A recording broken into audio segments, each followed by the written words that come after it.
Bom dia a todos, que a paz do nosso Senhor e Salvador Jesus Cristo esteja contigo, meu irmão e minha irmã. A mensagem de hoje tem como tema o caminho de Emaús.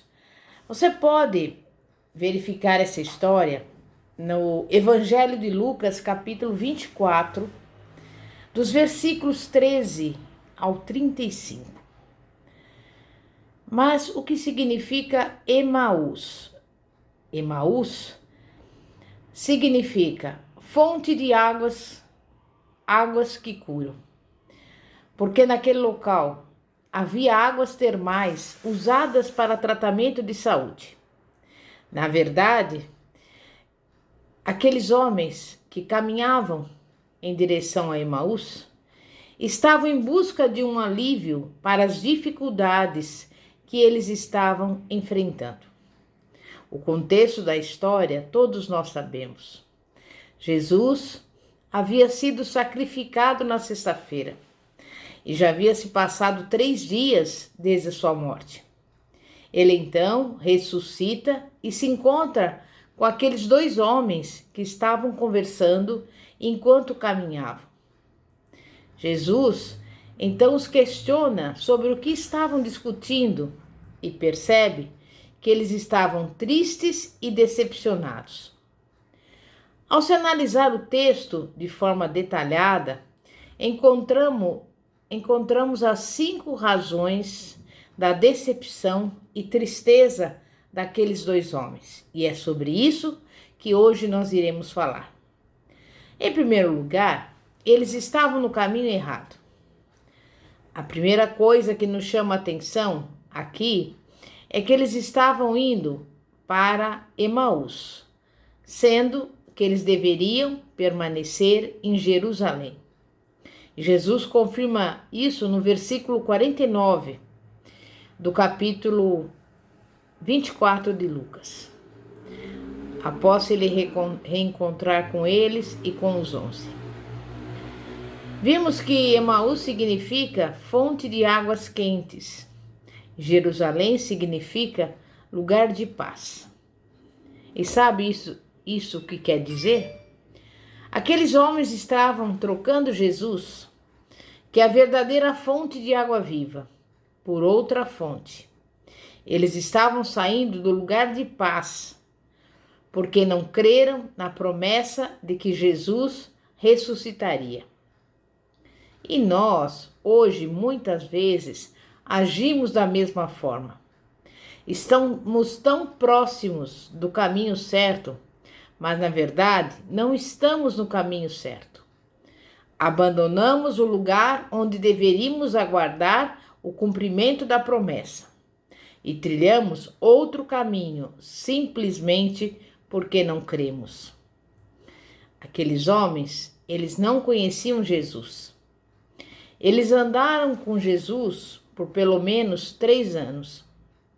Viram ele ressuscitar mortos, dar visão aos cegos, fazer os paralíticos andar, perdoar pecados, realizar todo tipo de sinais e maravilhas. Viram Jesus pregar sermões maravilhosos, mas não reconheceram Jesus. Você sabe por quê? Eles ainda não tinham tido uma experiência verdadeira com Jesus. A incredulidade impediu que eles o reconhecessem. Eles estavam tristes. Eles viam Jesus como profeta, mas não como Messias. E hoje em dia, muitos se encontram exatamente nessa mesma situação. Conhecem Jesus apenas de ouvir falar, ou até já presenciaram ele realizar curas e sinais na vida dos outros, mas nunca tiveram uma experiência pessoal com Jesus. Ainda estão incrédulos, estão tristes, ainda não veem Jesus como ele realmente é, ou seja, como Senhor e Salvador. Ou seja, ainda não o conhecem. Aqueles homens também não se conheciam. Ao responder o questionamento de Jesus sobre o que estavam conversando. Eles demonstram que, além de não o conhecerem, também não se conheciam. Disseram que o chefe dos sacerdotes e as autoridades o crucificaram. Eles ainda não tinham entendido que Jesus morreu pelo pecado deles e de toda a humanidade. João Calvino disse certa vez o seguinte: a nossa dignidade está no reconhecimento da nossa indignidade. Muitas vezes, o nosso maior erro é não se conhecer realmente como nós somos. Nós somos pecadores, nós somos falhos e nós não temos mérito algum em nós mesmos. A única coisa que merecemos é o inferno. Quem crucificou Cristo fomos nós. Aqueles homens, eles estavam decepcionados. Eles depositaram as suas esperanças em algo que Jesus não veio fazer, em algo que Jesus não tinha prometido. Eles achavam que Jesus iria libertar a nação judaica da sujeição a Roma, mas Jesus tinha algo profundamente maior e melhor para eles: o perdão dos pecados e a vida eterna. Mas eles estavam com seus olhos voltados apenas para algo passageiro e efêmero. Ao dizer, e hoje é o terceiro dia desde que tudo isso aconteceu, eles demonstram que não criam no sobrenatural de Deus. Os judeus tinham uma crença de que a alma deixava o corpo no terceiro dia, ou seja, se algo não tinha acontecido até ali, não ia acontecer mais. Mas isso tudo os deixou decepcionados. Essa mesma atitude se repete hoje nos nossos dias. Pessoas que buscam a Deus não pelo que Ele é, mas porque querem a solução dos seus problemas. Querem restaurar os seus casamentos, querem cura para as suas doenças físicas e também da alma, querem uma casa, querem um carro, querem resolver os seus problemas financeiros, querem tudo. Querem a bênção de Deus, mas não o Deus da bênção. E ainda querem do jeito que elas imaginam. E como se não bastasse, não creem no sobrenatural de Deus. Aqueles homens não tinham discernimento. Em algumas versões, Jesus os chama de nécios, que significa tolos ou sem discernimento. Apesar deles conhecerem as profecias bíblicas a respeito de Jesus, não conseguiram entender que a cruz era o caminho para a glória de Jesus. A maior história da humanidade estava se desenrolando debaixo do nariz deles, mas eles não estavam discernindo, não estavam entendendo. E quantas pessoas agem igualmente da mesma forma hoje em dia, mesmo presenciando o mover e o milagre de Deus, mesmo vendo de perto, não conseguem discernir e estão totalmente apáticas. Mesmo presenciando os sinais proféticos se cumprindo a cada dia, continuam sem entender. Em resumo, o que nos chama a atenção nessa história é que esses dois homens só tiveram a oportunidade de mudar de rota e de reconhecer a Jesus, porque tiveram 3 atitudes. Em primeiro lugar, convidaram Jesus para entrar na casa deles. Em segundo lugar, deixaram ele assumir a posição de anfitrião e celebrar a ceia. Em terceiro lugar, voltaram para Jesus correndo. Só quando Jesus partiu o pão é que os olhos deles foram abertos. Eles lembraram dos momentos que presenciaram, onde Jesus ceava e partia o pão com eles. Em Mateus, capítulo 14, versículo 19, nós temos a descrição do milagre da multiplicação dos pães e dos peixes, onde Jesus agiu exatamente da mesma forma no partir do pão. A Bíblia diz: tendo mandado as multidões que se reclinassem sobre a relva, tomou 5 os pães e os 2 peixes, e erguendo os olhos ao céu, os abençoou, e partindo os pães, deu-os aos discípulos, e os discípulos às multidões. Isso, meus irmãos e minhas irmãs, é muito profundo. Jesus tomou o pão, abençoou, o partiu, entregou aos discípulos e esses alimentaram a multidão. Jesus deixou bem claro que para nós o reconhecermos, precisamos partir o pão. Quando deixamos de partir o pão, deixamos de conhecer a Cristo. Essa descoberta deu àqueles homens forças para voltar a Jerusalém, mesmo à noite. Eles tinham pressa de partilhar com os outros a descoberta que os fez renascer e ter coragem para enfrentar o poder da morte. Sim, Jesus era de fato o vencedor do caos e da morte. Não era a fantasia das mulheres, era uma realidade escondida, misteriosa, que só pode ser descoberta por quem aprende a partilhar, a se entregar, a sair do círculo vicioso dos interesses egoístas, para lutar junto com os outros pela vida de todos. E eu te digo, quando seus olhos se abriram, livres das trevas e travas por poder dominante, puderam descobrir a morte de Jesus como expressão máxima de um amor sem limites.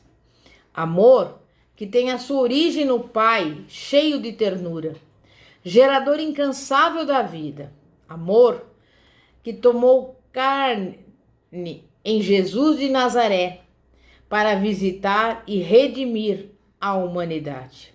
Amor que se mantém fiel até o extremo de dar a própria vida para que todos tenham vida e vida em abundância. Amor que foi confirmado pelo Pai quando ressuscitou Jesus da morte. Essa experiência fez os discípulos renascerem para uma nova esperança. Ao redor de Jesus vivo, eles se uniram de novo e assumiram o projeto de vida para todos. A esperança é como um motor que leva a acreditar nos outros e a inventar práticas de fé. Como a esperança renovada. Aquilo que parecia uma total impossibilidade passou a ter um novo significado para eles. Perderam o medo, superaram a experiência de incapacidade e de impotência. Deixaram de lado o negativismo derrotista e voltaram em plena noite, como se fosse de dia. Voltaram para recomeçar, para reconstruir a comunidade, expressão, sinal e sacramento da presença de Jesus ressuscitado. Desafiados pela atual conjuntura, nós também somos chamados a viver hoje a experiência de Emaús e descobrir na partilha solidária a presença de Deus no meio de nós. Como comunidade de fé, somos chamados a reconstruir, no diálogo, na abertura e na acolhida, o projeto de Jesus, pelo qual ele entregou a sua própria vida. A solidariedade leva à descoberta da força libertadora de Deus na história. com um olhar lúcido e criativo.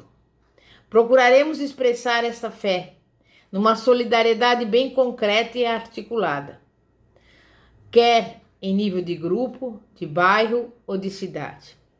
Dizer articulada quer dizer que esta ação solidária deve ser comunitária, como Igreja de Jesus Cristo. Só assim será de fato sinal do reino e poderá intervir em favor da vida em defesa dos pobres, dos necessitados, dos preferidos de Jesus.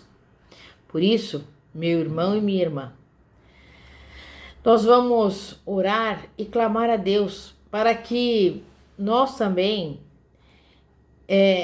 não fiquemos como aqueles homens que eles estavam no caminho errado, que não conheciam a Jesus, aqueles homens que também não se conheciam entre eles, estavam decepcionados e não tiveram discernimento.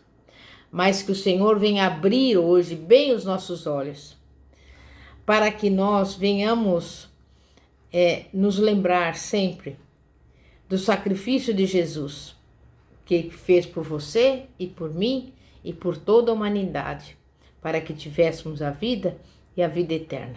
Então nós vamos orar e clamar a esse Deus. Santíssimo Deus e poderoso Pai, Pai de nosso Senhor e Salvador Jesus Cristo.